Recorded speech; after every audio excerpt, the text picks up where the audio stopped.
안녕하세요. RFS 29기 5조 조장을 맡고 있는 백종길입니다. 지금부터 회계 관련 세미나를 시작하도록 하겠습니다. 목차는 다음과 같습니다. 회계란 무엇인가? 회계란 정보 이용자들에게 기업에 대해서 유용한 정보를 제공하는 도구를 말합니다. 여기서 주의할 점이 있습니다.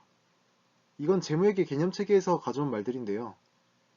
재무제표는 기업 가치를 직접적으로 알려주는 자료는 아니므로 그 자체에서는 기업 가치를 찾을 수 없습니다. 따라서 기업을 분석할 수 있는 하나의 자료라고 보시면 됩니다. 그러면 재무제표가 무엇인지 알아보도록 하겠습니다.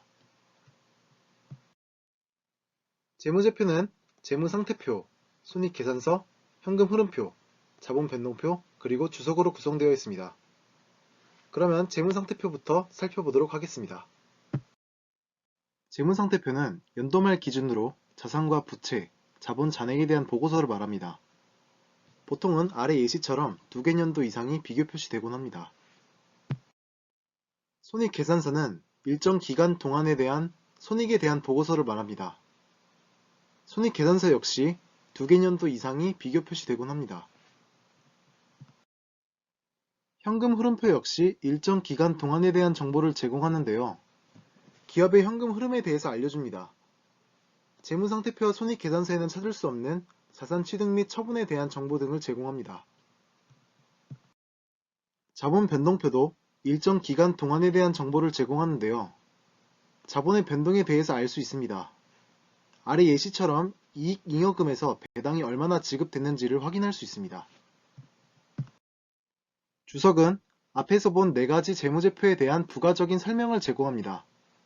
따라서 좀 더 상세한 정보를 얻을 수 있습니다. 다음으로는 재무제표에 등장하는 주요 계정 과목에 대해서 살펴보도록 하겠습니다. 재무상태표는 자본, 부채, 자본으로 구성되어 있고 손익계산서는 수익, 비용으로 구성되어 있습니다. 세부 계정 과목을 알아보기 전 재무상태표 구분 표시 방법부터 알아보겠습니다. IFRS에서는 3가지 방법 모두를 허용하고 있는데요. 저희가 보는 재무상태표는 유동과 비유동이 구분되어 있는 재무상태표를 대부분 보시게 되실 겁니다. 그러면 유동, 비유동의 기준이 어떻게 되는지 살펴보도록 하겠습니다. 유동자산은 1년 내에 실현되는 자산이라고 보시면 됩니다. 하지만 주의할 게 있습니다. 설명을 보시면 정상영업주기라는 말이 등장하는데요.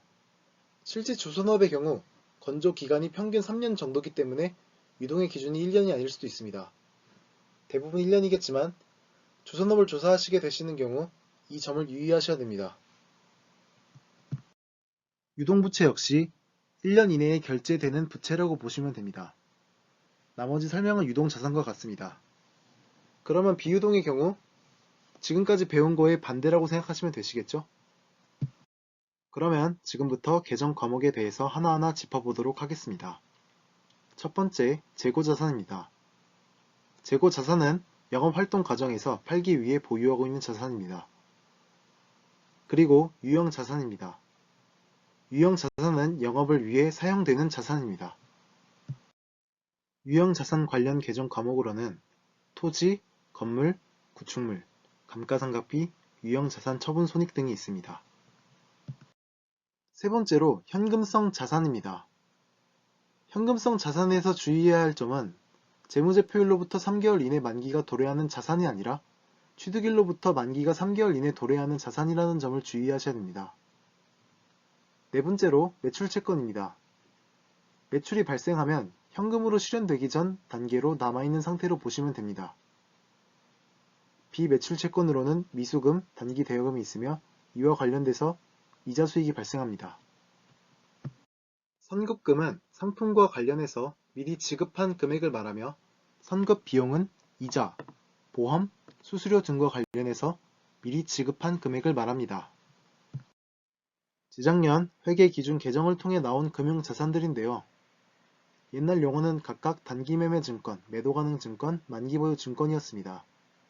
그럼 차례대로 아래 금융자산을 알아보도록 하겠습니다. FBPL 금융자산, 즉 단기손익 공정가치 측정 금융자산이라고 합니다.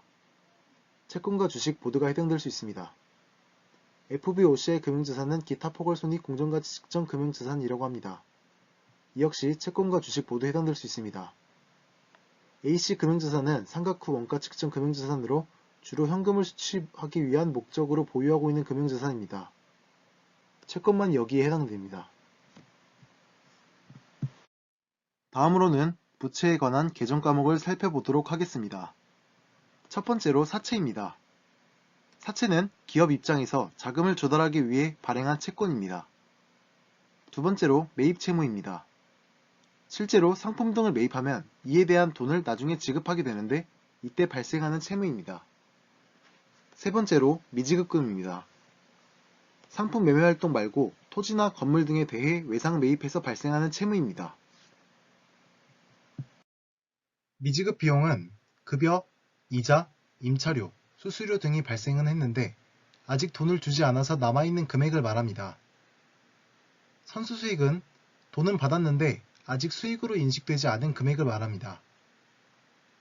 선수금은 판매할 상품과 관련해서 미리 받은 금액을 말합니다. 다음은 예수금입니다. 아래 설명에 대한 예시로 부가세 미지급분이 이에 해당합니다. 부가세 신고납부 기한은 1월 25일까지로 연도말 기준으로는 납부하지 않고 남아있는 금액이라고 보시면 됩니다. 다음은 당기 법인세 부채입니다. 법인세 신고 납부 기한은 3월 31일까지인데 연도말 기준으로는 납부하지 않고 남아있는 금액이라고 보시면 됩니다. 이외에도 상환 기간이 1년 이내인 단기 차입금, 장기 차입금인데 상환 기간이 1년 이내로 남아 이에 대한 정보를 제공하기 위해 존재하는 계정인 유동성 장기 차입금, 그리고 소송 등에 대한 불확실한 지출 가능한 부채인 충당부채가 있습니다. 회계 기준에 대해 더 자세히 알고 싶으시다면 아래 사이트를 이용하시면 되겠습니다. 지금까지 배운 내용을 바탕으로 아시아나항공에 대한 분석을 해보도록 하겠습니다. 공시된 재무제표를 확인하기 위해 DAT, 즉 금융감독원 전자공시 시스템에 들어가도록 하겠습니다.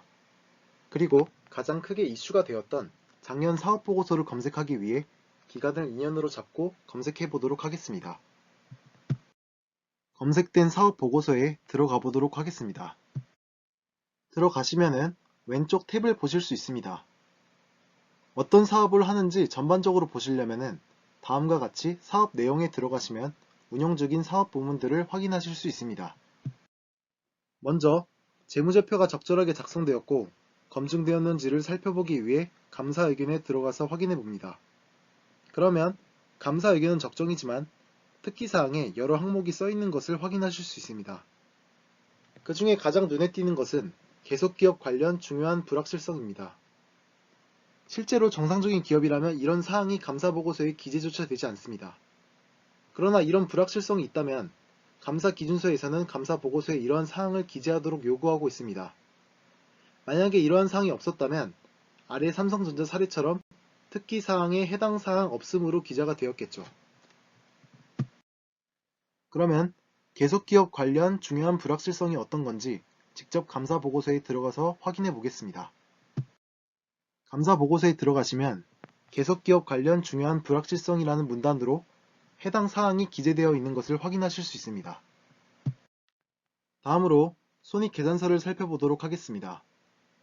이 부분에서 보셔야 할 부분은 매출, 영업이익, 당기순이익입니다. 이 세 가지는 이전 기보다 점점 증가하고 있는 추세가 보이는 것이 좋습니다. 아시아나항공의 경우 매출은 점점 증가하고 있지만 영업이익과 당기순이익이 급격하게 감소하고 있는 것을 확인하실 수 있습니다.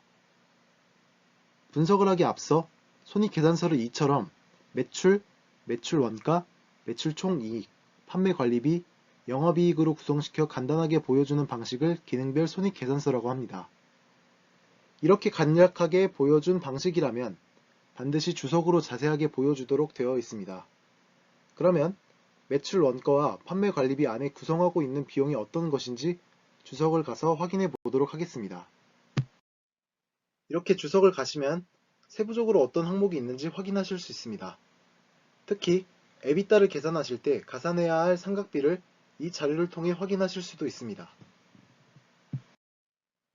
에비타를 계산하실 때 영업이익에 가산해야 할 상각비는 현금 흐름표에 있는 삼각비를 쓰는 게 더 정확합니다. 그러나 삼각비 자료가 이렇게 나와 있지 않는 경우에는 이때는 주석에 가셔서 자세한 내용을 확인하시면 됩니다. 주석의 현금 흐름표 부분에서 삼각비를 이렇게 확인하실 수 있습니다. 다음으로 재무상태표의 정보를 이용해서 재무 유동성을 나타내는 유동비율과 재무 구조를 나타내는 부채 비율을 계산해 보겠습니다. 그 수치는 유동비율의 경우 0.45, 부채 비율의 경우 649% 정도가 나옵니다. 유동성은 1보다 작아 떨어지는 편이고 부채 비율은 상당히 높은 편입니다. 그러면 이 수치가 어느 수준인지 비슷한 항공사인 대한항공의 사례와 비교해 보도록 하겠습니다. 대한항공의 경우 유동 비율은 0.51, 부채 비율은 744% 정도가 나옵니다. 재무적 유동성은 대한항공이 더 높지만 재무 구조는 아시아나항공이 더 나은 걸로 보입니다. 그러면 왜 이때 당시 사람들은 아시아나항공이 더 위험하다고 했을까요? 이 부분에 대해서는 현금 흐름표와 주석 부분을 확인해 보셔야 합니다. 아시아나항공의 현금 흐름표를 살펴보면 영업활동 현금 흐름이 플러스, 투자활동 현금 흐름이 플러스, 재무활동 현금 흐름이 마이너스인 것을 확인하실 수 있습니다. 일반적으로 투자활동 현금 흐름이 플러스인 상황은 좋은 상황은 아닙니다. 왜냐하면 투자를 하고 있는 게 아니라 자산을 처분하고 있는 상황이기 때문이죠. 좀 더 자세히 보기 위해 금액을 비교해 본다면 영업활동 현금 흐름이 재무활동 현금 흐름보다 작은 것을 확인하실 수 있습니다. 결론적으로 영업활동으로 벌어들인 현금으로 빚을 갚지 못해 자산을 처분하고 있는 것으로 보입니다. 다음으로 대한항공 현금 흐름표를 살펴보도록 하겠습니다. 영업활동 현금 흐름이 플러스, 투자활동 현금 흐름이 마이너스, 재무활동 현금 흐름이 마이너스인 것을 확인해 보실 수 있습니다. 금액을 비교해 본다면 영업활동 현금 흐름이 투자활동 현금 흐름과 재무활동 현금 흐름의 합보다 큰 것을 확인하실 수 있습니다. 결론적으로 영업활동으로 벌어들인 현금으로 빚을 갚고 남은 돈으로 투자를 하고 있음을 알 수 있습니다. 이제는 주석 부분을 가지고 이야기해 보도록 하겠습니다. 단기 차입금에 대해서 세부적으로 분석해 보면 점이 많이 찍혀 있는 것을 보실 수 있습니다. 그렇습니다. 전기말까지 존재했던 차입금이 없어진 것입니다. 이를 통해 해당 금융기관으로부터 더 이상 차입할 수 없었고 신규 차입이 이루어지지 않아 단기 차입금이 급격히 감소함을 알 수 있습니다. 이를 통해 금융기관들 사이에서 아시아나의 신용이 좋지 않음을 확인하실 수 있습니다. 반면에 대한항공의 경우 단기 차입금이 감소하였지만 변동이 거의 없는 것으로 보아 만기 연장이 잘 되고 필요할 때 자금을 조달할 여력이 충분함을 확인하실 수 있습니다. 지금까지 분석한 내용을 간단하게 요약해 보겠습니다. 아시아나항공은 기업 전망에 좋지 않은 상황에 놓여 있습니다. 적자인 상황으로 실적 또한 좋지 않은 상황입니다. 비율을 봤을 때 재무적으로도 좋지 않은 상황입니다. 또한 현재 빚을 갚지 못해 자산을 매각하고 있는 상황입니다. 마지막으로 금융기관으로부터 자본 조달에 어려움을 겪고 있습니다. 이를 통해 아시아나항공이 왜 위험한 상황인지 확인하실 수 있습니다. 이상으로 회계 관련 기초 세미나를 마치도록 하겠습니다. 궁금한 사항이 있으신 분들은 개인적으로 연락해 주시면 모두 대답해 드리도록 하겠습니다. 감사합니다.